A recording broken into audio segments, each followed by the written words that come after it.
welcome to our very first Get Real session. We're excited and a little bit nervous because this is the first time we're doing it. But with me today I have Shyla Anderson and Wendy Meza, and we're just here getting real on my couch.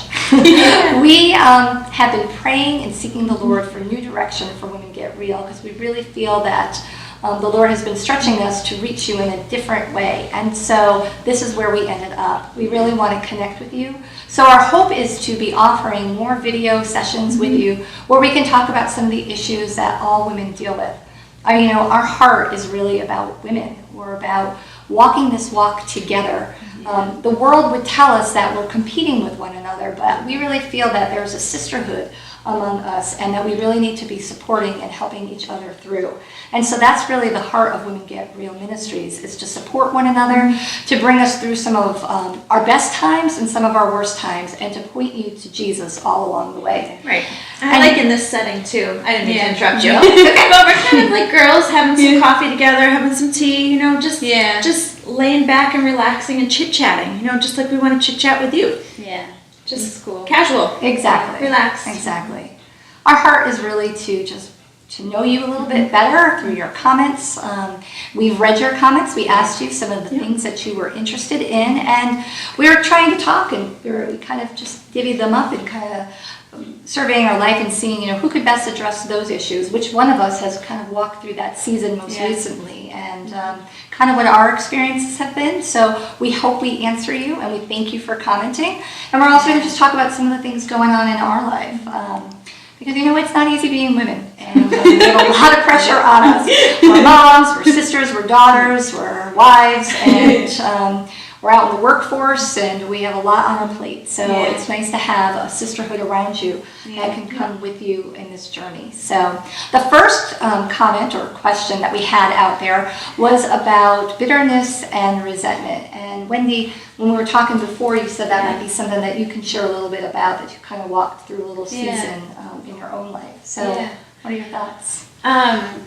So I love that we're doing this. I love it because it's a safe place. Like I know there, just as a woman and serving in ministry and just knowing God, you want to go somewhere that is safe, that you can air the real things that you're dealing with. And resentment and bitterness is one of those things you don't always know who to talk to. You don't know where it's safe. And I kind of wanted to do. I don't know what whoever asked that question. I can't remember. But I personally have walked through that in the Christian world. I know that, it depends on, if the person that you're dealing with bitterness and resentment is saved, not really matters how you kind of approach them. But in the Christian world, my parents are in ministry, and growing up, there were definitely moments that people disappointed me and my sisters. Like, in a way, we watched our parents give their whole life and their whole heart into several people that, as the years went on, these expectations we had of them reciprocating, they fell short, and just seeing that very human side of people in ministry was really hard. And I definitely remember, really all of my sisters and I went through our own seasons in that journey, but I do remember going through a time where I thought, I really trust no one. I really don't. I feel like I don't know that I can really trust, and really, the devil used that to distract me in a major way, and I had to learn and grow through that. We don't, the Bible is true. And when it says you do not battle against flesh and blood, it's true. The people that are in your life, they are never really the enemy. When you are saved, you now are embarking in a completely different fight. And now this is not about you and me. It's about the kingdom of light and the kingdom of darkness. And that really was something I know the devil used to trip me up. And I think once I started to unfold, like that uncovered in my heart, it was so much easier to let go, because it wasn't letting go of a person. It was choosing to not let the devil come against me and my call and my heart, and not being able to move forward because those things were still surrounding me. And it really came to surface after JC and my husband and I got married, when I walked into a new church setting. All of a sudden, I'm like, all these new people, like, which one of you can I not trust? It's like these are just human few thoughts, right? This is what you think about.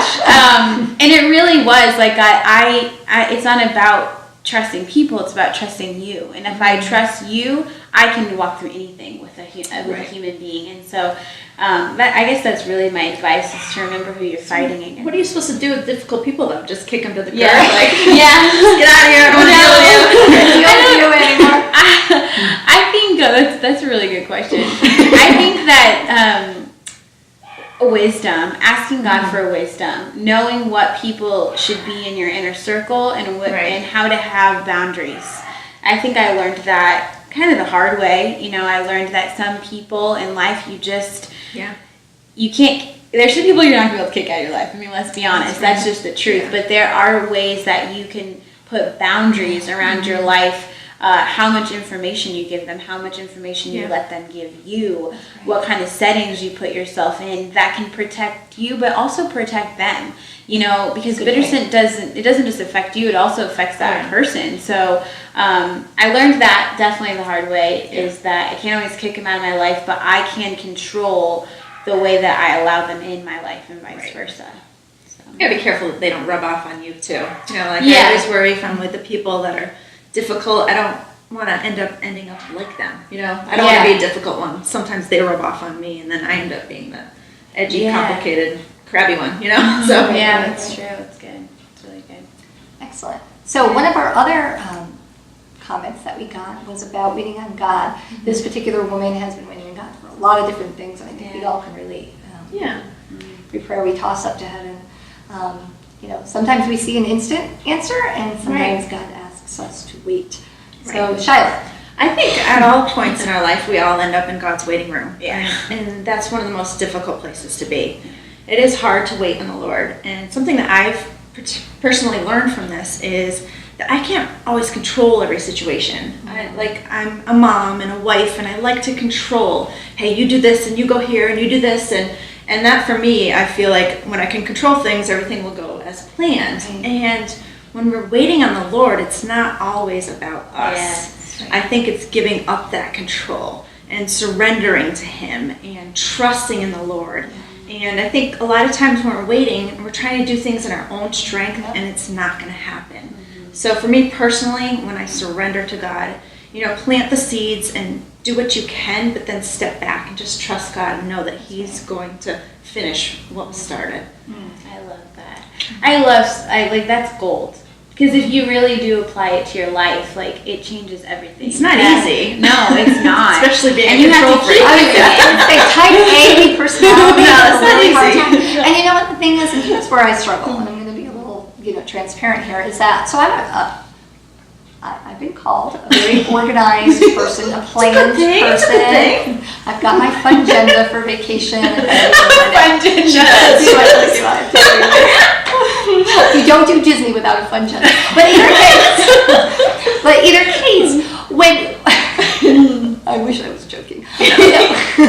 But when God gives you those gifts, those talents, because I really do think they are to organize, to administer, gift of administration, that it's really hard then to all of a sudden say, okay, well, now I'm going to take my hands away because I'm trusting you in it. And so it really is about submission. It's saying, Lord, I thank you that you made me a planner, and I thank you that I've got these plans. But as much of a planner as I am, I have always said, read it even on Byron, the Women Get Real thing, is as soon as the Lord or the Holy Spirit comes and says, and He interrupts my plan, I am ready to go. Okay, because we have to be movable with the Lord, because then we can never do what He's called us to do. If we're not flexible and willing to kind of go left when He says go left, or go right when He says go right, then He really can't trust us and use us. So as strict and as controlling as we are, and we need to be to some degree, we do have to let go and let God, not to sound cliche, but it's true. A little poster of a kitty hanging on, let go. I feel like marriage has really taught me that, because our dynamic is I'm the controlling one, and he's pretty laid back and very go with the flow, and last minute can figure it out. And there's been so many times that things are outside of my control, and his personality just figure it out. And then I have literally stepped back and been like, that was actually better. Yeah. That way actually went better, and I think that happens so many times. Like when you do that, you're literally saying, I have to almost admit that your way is actually better, and I don't, in hope and faith that I in it, and I don't see it yet, but I just have to, and that's so hard when you're like, and it's funny because that's probably why God called the two of you together to balance each other. You know? Yeah, it gives us that to stretch us stretching. a little bit. That's for sure. Oh, marriage and stretching. But so one of our other comments, and we're trying to get to all of them, but so forgive us if we don't cover everything. But one of the other comments was about transitioning, and I know that transitioning is hard and painful, and change is difficult. And actually, it's a season that I just walked through, and I can say in 2018 it's kind of in a good place. But transition is always tough, and I'm a person who likes change, but as much as I like change, transitioning out of a season that was a big part of my life into a new one, and I think that was the sense of the question I got, can involve a lot of different emotions because you're letting go. There can be pain and hurt involved in that. And then you have to trust that God is going to show up in that new season. And because in my particular case, I let go of something before I knew what I was walking into. And so letting go of something without any sight into the next steps can be scary and nerve-wracking. But I think those are the moments where God is really doing a new work in us. I think He's taking us out of our comfort zone. He is, and He loves that because in that moment, we must rely completely on Him in every instance because we're trusting Him even when we can't see, and even though there's emotion involved and there's hurt involved. And so I don't know particularly what this particular reader or comment was talking about, but I know that it's really being certain that you've heard God, number one, and that's done just really by digging into the Word and hearing Him. So when people say, how do you hear God? That's what I was going to ask you. So the best way is to get in the Word because you're constantly hearing His voice. But now you need to not just hear what He was talking to Moses about. Now we need to hear God speak to us. So how do we do that? Well, we need to pray, and it's kind of filtered through the Scripture. And we can start to listen, and other people will come into our lives and bring confirmation. For me, in my particular situation, my husband and I were making a move, and we were in perfect agreement. And so we were praying together as a couple, but we were also praying independently because we wanted to hear collectively, but we also wanted to hear independently for confirmation. And so that was a big a bonus for us. But if you're walking in this alone, then it's always good to have really strong Christian people walking alongside you who can pray and fast and listen before you make a big move, because you don't want to make a big move out of emotion. You want to make sure that it's God who's calling you and not maybe a hurt or something of that nature. And then you want to, once you know, you want to run, because now if God said go, go. But one of the biggest things that God will give you, and I love this about Him, is that peace. So when you make a move, if you do not have peace, then I would ask you to really take a look back and make sure you've heard God correctly, because peace is the biggest thing. I mean, we have made decisions, and I've done them where I've had peace, and fortunately He's been gracious enough that I've been able to recoil. And then other times I've walked where other people have been like, what in the world are you doing? Are you out of your mind? I mean, listen, I know God has called me to do this, and I have perfect peace about it, and I'm just going to chase after it with everything. So it's good.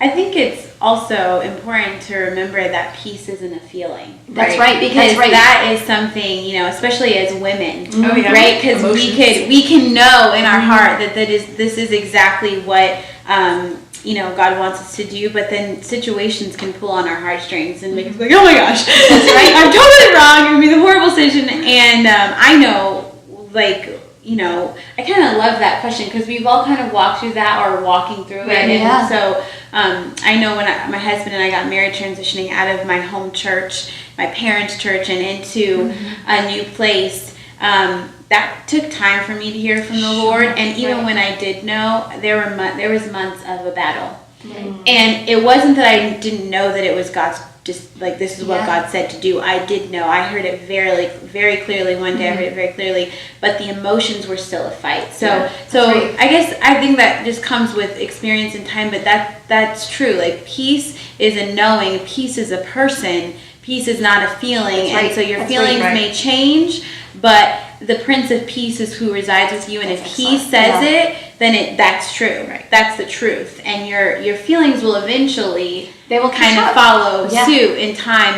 And yeah, and I love what you said about surrounding yourself with the people to help guide you, because I think isolation is probably one of the worst things you can do. In Like you a guys. conversation. Me too. Which is so great that we have each other. Which is what really Women Get Real is all Yes. about. Good.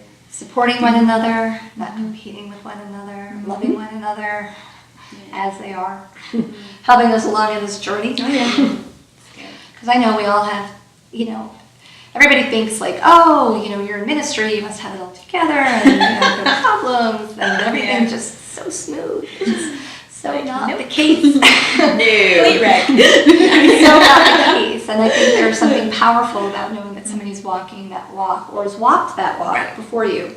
And again, you can share a little bit about what you've learned, or just encourage you just to hold on and say, hey, you know what? It might be a stormy season, it might be a trial, or it might be a place of transition, but God is going to take you there because He's faithful. Because He's the same yesterday, today, and forever. And if He did it for you, He's going to do it for me, because He's not a respecter of persons. And that's really key. And so I love that we have this opportunity to chit-chat with you, to have our coffee and our tea. And I never even took a sip of my tea, but it is in my favorite color mug. I don't know if you can see it in the clip, but I will probably drink it in just a minute. But ladies, thank you so much for getting real with us today. We had fun. Like I said, this was our very first time, and we're glad that you were a part of it. And our prayer is that we're going to have more of these sessions going forward. So keep looking for the alerts. Keep looking for our announcements. Send in your questions, comments, what you want us to talk about. Whether it's fear or marital problems or anything that is concerning you, we are here to walk this walk with you, because you weren't meant to walk this walk alone. You have a body of Christian women around you that want to help you and make it as We will easy get as real possible. with you. That's right. So thanks again for joining us, and we'll talk to you soon. Bye-bye. Bye.